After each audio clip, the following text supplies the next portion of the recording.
Hi everyone and welcome back to my channel. Today I am doing a video all about my vacation that I came back from about 2 weeks ago.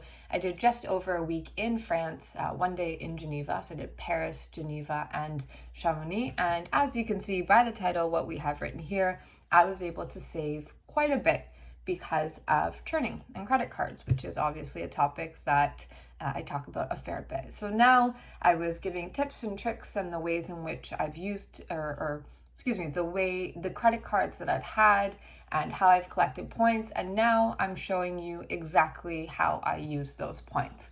So I'm going to be going over a little bit of an itinerary of my trip, where I spent my time, what hotels I booked, the planes, trains, and automobiles, and how I was able to pay for the vast majority of it with points.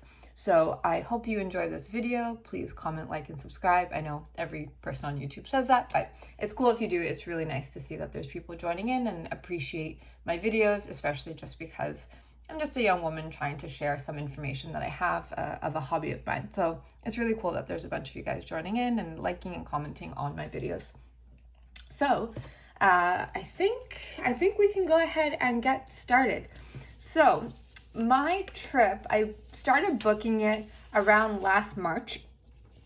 And the basis of how I started the trip is that there was a ski group going to Chamonix, France. And I decided, okay, let me book it. They have free cancellation for a little bit. I'd like to ski in the Alps. That seems really cool. So I booked it with them, and then I started building my trip on top of that. So I've had quite a long time, pretty much a year, to be able to plan this trip. There's obviously things that I could have done better, different ways to have made my trip better or to use the money more beneficially. But nonetheless, I had a wonderful, wonderful time. So I'm going to go over all of the points and the systems and a bit of an itinerary. So my trip started off, I did round trip Toronto to Paris, and I booked that. So CDG is Charles de Gaulle, their international airport. I booked it last March when COVID was at its peak. We had yet again another wave, so all points and dollars for trips was much, much lower. So I was able to get economy direct round trip for just over $40,000, and then for taxes I paid $144 and change. In hindsight, I probably should have done business or premium economy on the way there, at least because it's an overnight flight. But I wanted to save points, so I did economy, but I probably would have changed it now in hindsight. So I used that $144. I paid for it on my BMO credit card, so I actually did pay for the taxes.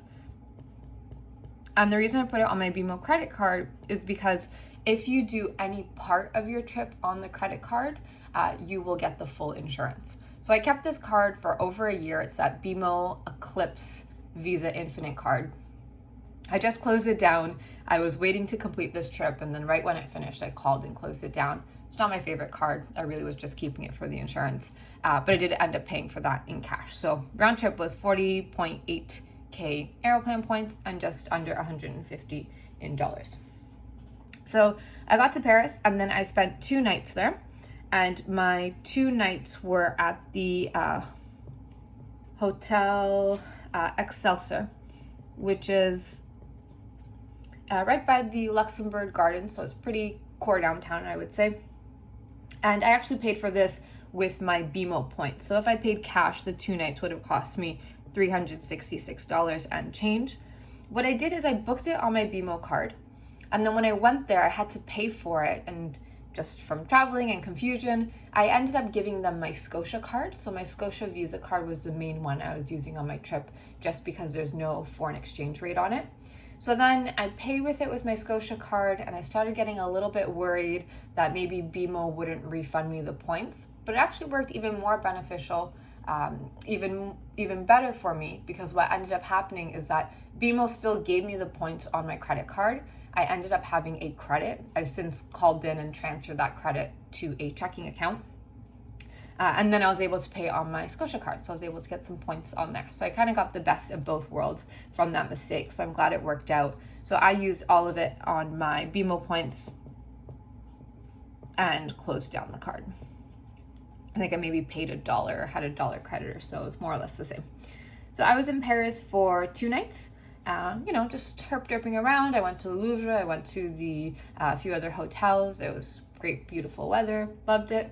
And then from there, I went to Geneva. So I got trains that were direct Paris to Geneva. And the train, I don't know if maybe I booked on a high season or if I made a mistake, or maybe I just have a obscure realization as to how expensive trains are. But it ended up costing me the round trip to and from Paris to Geneva. Oh my goodness, where did I write that? It was $200.95. This is obviously in Canadian. So that was the round trip train. And I actually booked that on my CIBC Aventura Visa Infinite. And the reason why is that there was a promotion and you were able to do the refundable hotel trick, in which you book a hotel that you can refund, you apply the points to the credit, and then you cancel the hotel, so you keep the dollars on the account. So I did that with the Visa Infinite card from CIBC, and I was able to get a credit of $357.42. So it paid for that entire train cost, which is great. And more, which I'll get into. And then when I was in Geneva, I stayed there for one night, and I stayed at the Hotel Strasbourg, right by the train station. And this would have cost me $142, but I used the TD for Expedia, or is it Expedia for TD? I always get them confused. And I ended up using points for that. So that was 28,400 points. So really, I didn't have to spend anything on the hotel. Side note, I only spent one night in Geneva. Originally, before my trip, I thought, oh, one night's not enough. Personally, I think 24 hours in Geneva is more than enough. Beautiful town, small, incredibly expensive. I spent $18 on a croissant and a sandwich, and I just was like, I don't want to spend that much money. So it was incredibly expensive, even more than Paris. And personally, I think one day in Geneva is more than enough. Maybe there's a few of you who think, oh, you didn't see this, you didn't see that, but I thought I saw everything I needed to within that one night that I was there. So I stayed in Geneva, and I had that hotel one night booked with TD for Expedia. And then we get to the last part of the trip, more or less, which is the skiing part in Chamonix. So I had a round trip bus, which cost me, so the bus, which was Geneva to Chamonix, and that takes really like an hour and a half, very scenic views. That cost me $31.63. And I put that on the CIBC Aventura card, so I was able to use that $357 credit for that that trip. So CIBC Visa Infinite. So with that ski group that I was with in Chamonix, the way it works is that you essentially pay them directly, and they get the hotel, they get the ski pass, you get breakfast, you also get a few little things here and there, but most of the food for lunch and dinner you do on your own, so you just get breakfast more or less. So I went there by myself. They put me in a room. You can choose if you want between 2 to 4 people in a room, and they just throw you in there, and it's a way to meet people, ski, do a lot of après skiing as well. I had a phenomenal time. I'm definitely taking that group up on their offer.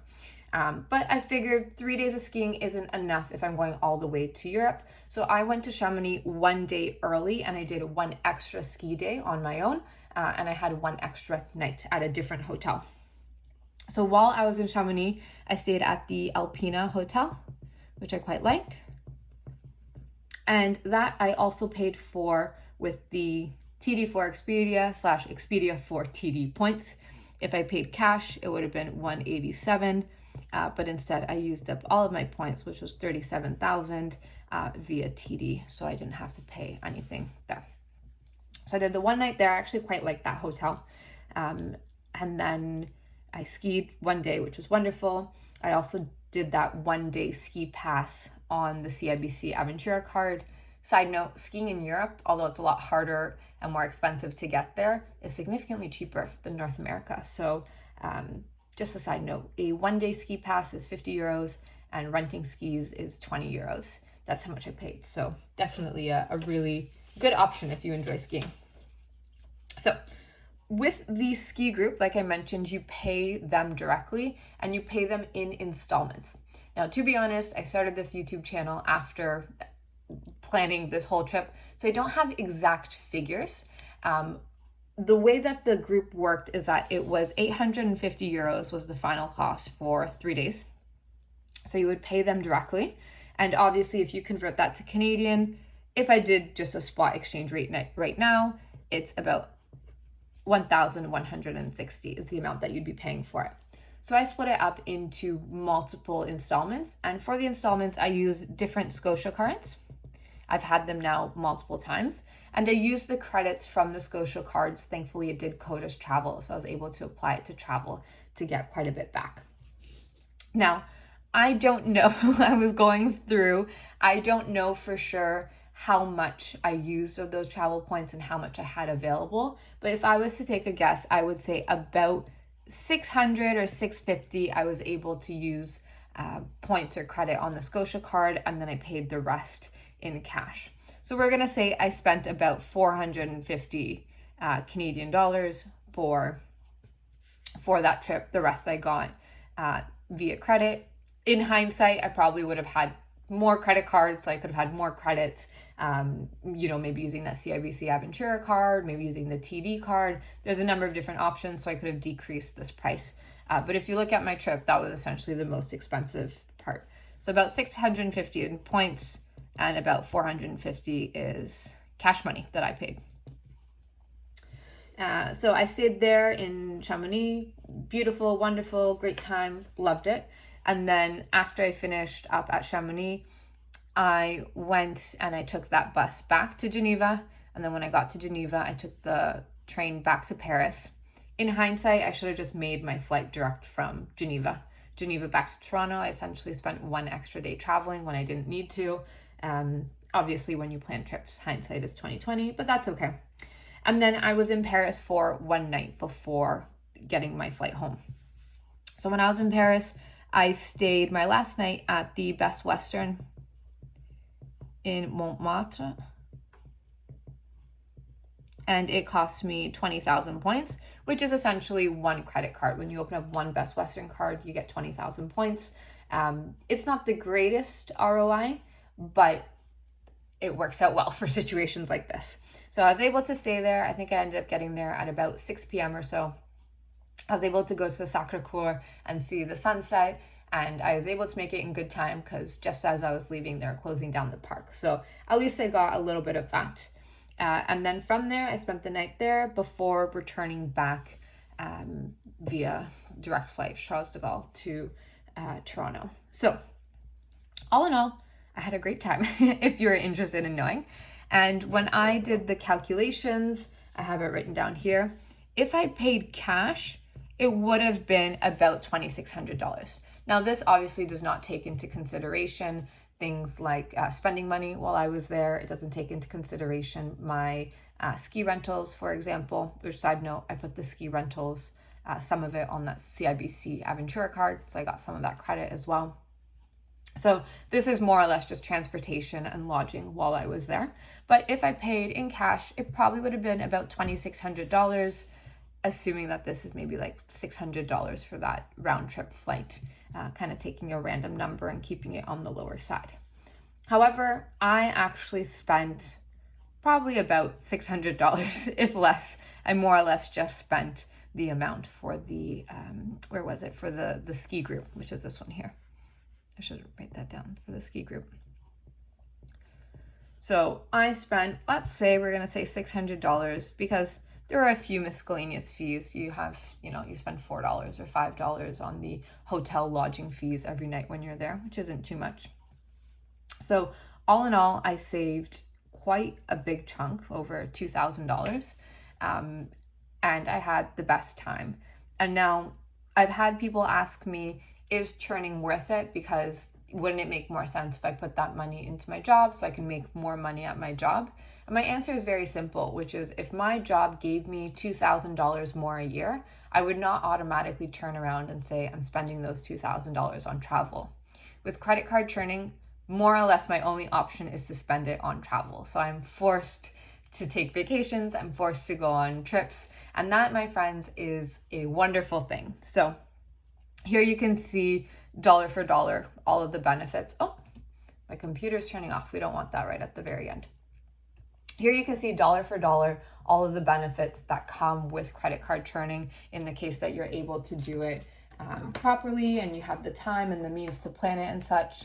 There we are. And how it can be so beneficial for you. So I had the greatest time. I'm definitely going back to Europe to ski again. I've been to Paris before, and I still think it's a wonderful city with so much to do and really great croissants.